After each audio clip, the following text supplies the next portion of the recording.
Welcome back to Primetime News. A special welcome to the folks watching on onespotmedia.com. A reminder as well that you can download our One Spot Media app on the Google Play Store or the iTunes Store. That's the number 1, followed by the words Spot and Media.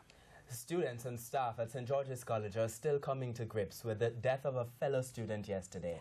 Dominic James died during a Manning Cup football match. TVJ's Andrew Cannon was at the school today. Grief-stricken, they shuffled their way from classrooms to the cathedral. The St. George's College family remains in soul-searching mode. The questions keep coming. How and why? A sudden death of an 18-year-old in the prime of life and his schoolboy football career. But Wednesday at Holy Trinity Cathedral wasn't an occasion for those answers. It was a time to grieve, a time to remember. I led a very difficult job in the transformation of Jamaica College, and for me, Dominic was one of my standout students. All you have said about him, how disciplined he was, very bright, very cooperative youngster. He was a natural leader, having led the under-14 and the under-16 teams before he transitioned to St. George's College. The Education Minister was joined by his predecessor, himself a past student. Deacon Ronald Thwaites reflected on the sanctity of life, all too aware of the effects of the current wanton violence. Our lives are frail, but they are beautiful. And as we eulogize Dominic James this morning, so we must treasure each life. The man who witnessed the tragedy up close, renowned coach Neville Burtis Bell, was hailed for his strength. Strength, he indicated, is really needed now. If we cry, cry with us. And if you don't, be strong for us. It was in the 4th minute of Tuesday's Manning Cup match the tragedy struck.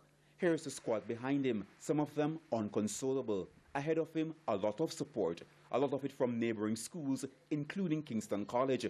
Support too from Tuesday's fierce rivals on the field of play against whom Dominic played his last game, Excelsior High. I have to say, thanks to Excelsior. They came to beat us. Why, I don't know. I don't know why they were playing so hard to beat us. But they came to beat us. But when it happened, they hugged us. They cried with us. They prayed with us. We thank you so very much, Excelsior. Going forward, psychological support is crucial. The Education Ministry had a team of counsellors on the school grounds. The institution's guidance counsellor, Jacqueline Wilby, says these are tough times. At this time, they are really, really shaken up, and so we have to be there for them as much as possible, especially for persons who yesterday was talking to him, the footballer, John, he's the goalkeeper, and he said, you know, miss, he said, I love you yesterday, and I did not say I love you back. And so that is really heartrending. And so right now, we have to give him all the support that we can give him. In all of this, there are the parents. They have lost their only child. But his mother and father, they were so strong. I mean, they were the ones keeping everyone sane, I suspect, because we still don't understand, Andrew. But they're believers, and they kept saying they'll be all right, they'll be all right. I spoke to them this morning, and I asked if they would have a problem if we played, and they didn't even hesitate. They said no, Dominic would want it to continue, they wanted to continue. The school community will certainly remember him on and off the field.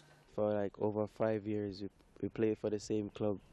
And for the last 2 years, we've been teammates, one of the best teammates anyone could ask for. He was a good captain to us. It was very fun. He was quiet. Dominic Alexander James, he spent 2 years at St. George's College. It seems he'll be missed for a lifetime. Andrew Cannon for TVJ News.